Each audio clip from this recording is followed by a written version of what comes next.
Apa boleh tidur setelah sholat subuh? Sebab di negeri kami musim hujan Ustaz, dingin. Sholat jam 5, setengah 6 sampai 7 masih gelap dan dingin. Lalok di rumah awak apalah salahnya? Misalnya lalok di rumah orang saya lah. Tapi nan saya elok-eloknya nan diajarkan Nabi selesai sholat subuh berzikir, berdoa, baca Quran sampai terbit matahari. Jam bara kini maghrib 6:15. Maka awak di masjid berzikir sampai jam 6:15. Mudah caranya. Beko kalau maghribnya 6:30 maka di masjid juga sampai jam 6:30. Kalau maghribnya kini jam 6:15 maka di masjid subuh sampai jam 6:15 solat isyraq. Habis duduk di masjid berzikir, baca Quran, berdoa, berzikir, baca Quran, berdoa, tasbih 1000, alhamdulillah 1000, Allahu Akbar 1000, istighfar 1000, salawat 1000, baca Quran, baca Yasin.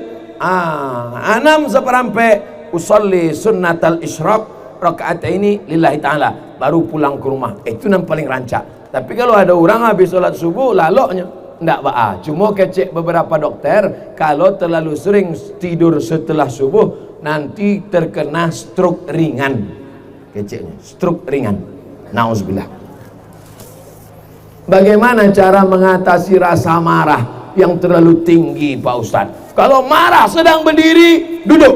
Kalau marah sedang duduk, baring. Marah itu gejolak api neraka, padamkan dengan air wudu, siram dengan air wudu. Sudah wudu ndak jauh padam, mandi awak. Ndak jauh padam, masuk ke lawi. Insya Allah bukan cuma marahnya hilang, urangnya hilang sekalian.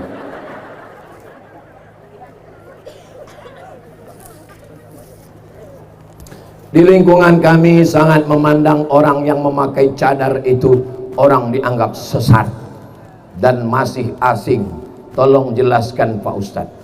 Istri Nabi Muhammad pakai cadar.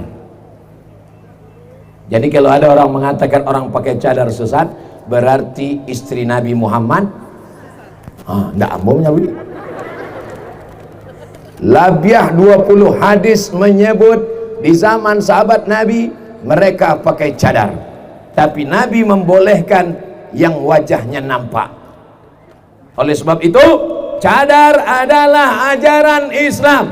Mengejek cadar berarti mengejek ajaran. Yang bercadar silakan, yang tak bercadar boleh. Yang bercadar jangan ejek yang tak bercadar, yang tak bercadar jangan ejek yang bercadar. Sebab kalau yang bercadar mengejek yang tak bercadar, yang tak bercadar mengejek yang bercadar, yang nan galak nan indak bakain. Oleh sebab itu jangan ejek orang bercadar. Ini kalau laki-laki pun banyak juga ejek orang bercadar. Hai ninja, kenapa melihat orang bercadar kau risau? Kenapa melihat orang bercadar awak angek? Kalau ada orang menengok orang bercadar risau, tapi menengok orang pakai rok pendek diam, itu berarti hantu setan. Otaknya sungsang. Galaknya membayangkan otak sungsang. Bagaimana dosa menjual tanah harta pusaka tinggi? Ama awak nan padusi, ama awak itu padusi. Inyo mendapat harato tinggi sawah. Itu bukan hak milik, tapi inyo adalah hak pakai. La yurasu wala yuhabu wala yuba'u. Tidak boleh dijual, tidak boleh diwariskan. Diwariskan maksudnya kepada ahli waris, tapi itu adalah wasiat turun temurun dari anak padusi turun ke anak padusi, turun ke anak padusi. Inyo sama macam wakaf zuriyah. Gunanya untuk apa?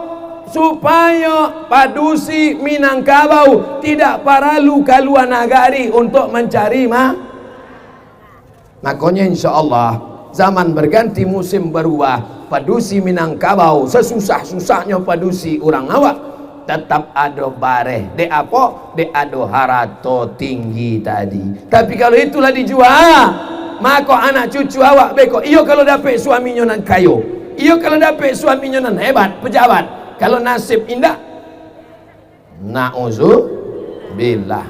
Mudah-mudahan kita menyadari ini. Sebenarnya itu hukum dibuat adalah untuk menjaga kehormatan perempuan. Bagaimana dosa bagi orang yang membuat ranji keturunan palsu? Man nusiba ila ghairi abihi, siapa nan dinasabkan bukan kepada nasab bapaknya, makanya dilaknat Allah Subhanahu wa taala. Turun ayat, Zaid bin Muhammad, Zaid bin Muhammad, Zaid anak Muhammad, Zaid anak Muhammad. Turun ayat, ud'uhum li abaihim, panggil mereka menurut nasab bapaknya. Karena Zaid bukan anak Muhammad, diganti dengan nasab bapaknya, Zaid bin Harisah. Maka jangan membuat nasab keturunan kertas terakhir, basawa abi karatehiko, awak sama-sama membaca doa. Bolehkah masjid itu diwariskan? Masjid tanah wakaf.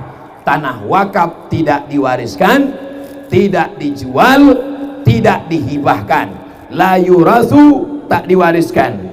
Wala yuhabu, tidak boleh dihibahkan. Wala yubahu, tidak boleh dijual. Wahai bapak ketua masjid, urus akte tanah masjid ke BPN, Badan Pertanahan Nasional. Nanti di Badan Pertanahan Nasional ada pemilik nazir masjid. Kalau tidak, nanti tanah itu akan dituntut oleh ahli-ahli waris.